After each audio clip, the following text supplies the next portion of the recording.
Hello, and welcome back to our channel, my dear friends. Today we are going to share one of the strangest unsolved mysteries in history. A man entered an airport, boarded a short flight, and disappeared with $200,000. No confirmed body, no real identity, no final answer. This is the mystery of D.B. Cooper. First, learn one useful word: ransom. Ransom means money demanded in exchange for safety or freedom. On November 24th, 1971, a quiet man arrived at Portland International Airport. He wore a dark suit, a white shirt, and a black tie. He carried a small briefcase and called himself Dan Cooper.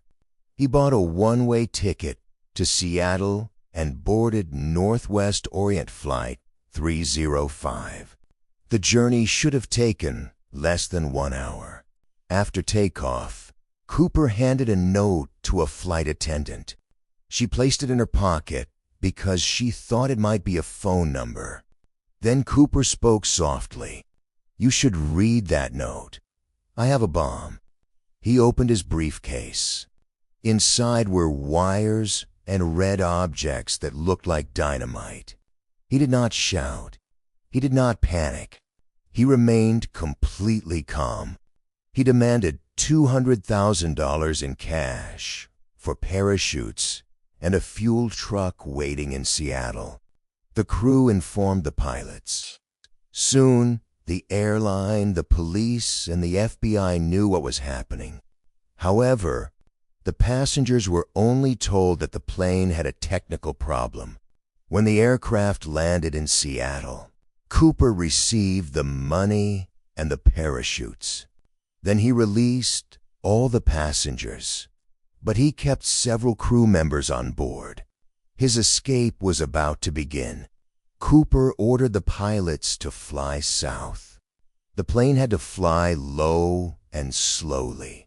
The landing gear had to remain down, and the rear stairs had to stay open. The aircraft was a Boeing 727. It had stairs under its tail, and Cooper seemed to know that they could be lowered during flight. This made investigators wonder if he had experience with aircraft. The weather outside was terrible.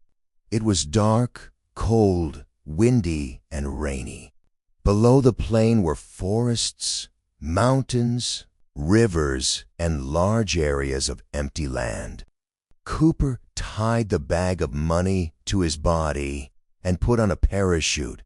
A flight attendant named Tina Mucklow stayed near him for some time. When he was ready, he told her to go to the cockpit. Before leaving, she looked back. Cooper was standing alone near the rear stairs. That was the last confirmed sighting of Dan Cooper. Soon, a warning light showed that the stairs had opened. A few minutes later, the pilots felt the back of the plane rise and drop. It felt as though a heavy weight had suddenly left the aircraft. Investigators believed this was the moment Cooper jumped. Imagine it: a moving plane, a stormy night, a heavy bag of money, in complete darkness below. When the aircraft later landed in Reno, armed officers searched every part of it. Cooper was gone. The money was gone. One parachute was missing. Only his black tie and a few small items remained. The mystery that never ended. The FBI began a huge search. Agents studied the plane's speed, direction, height, wind, and possible jump location. Police searched forests, rivers, roads, and nearby towns.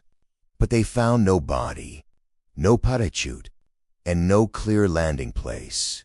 Some investigators believed Cooper died during the jump.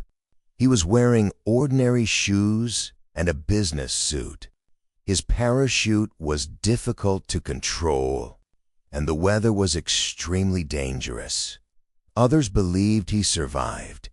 He was calm, prepared, and knew unusual details about the aircraft. Then, in 1980, a young boy found several damaged $20 bills near the Columbia River. The serial numbers matched Cooper's ransom money. It was the first strong evidence found after the hijacking. But instead of solving the mystery, it created more questions. Did Cooper land near the river? Did he lose some of the money? Did he die off a jump? Or did someone place the money there years later? The FBI investigated many possible suspects. Some were former soldiers. Some were pilots. Some had parachuting experience.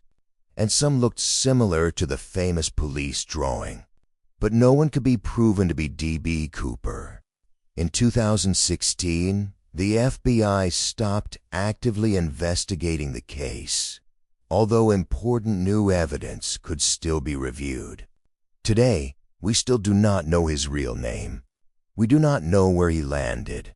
We do not know what happened to most of the money. And we do not know whether he survived. Perhaps he died in the wilderness.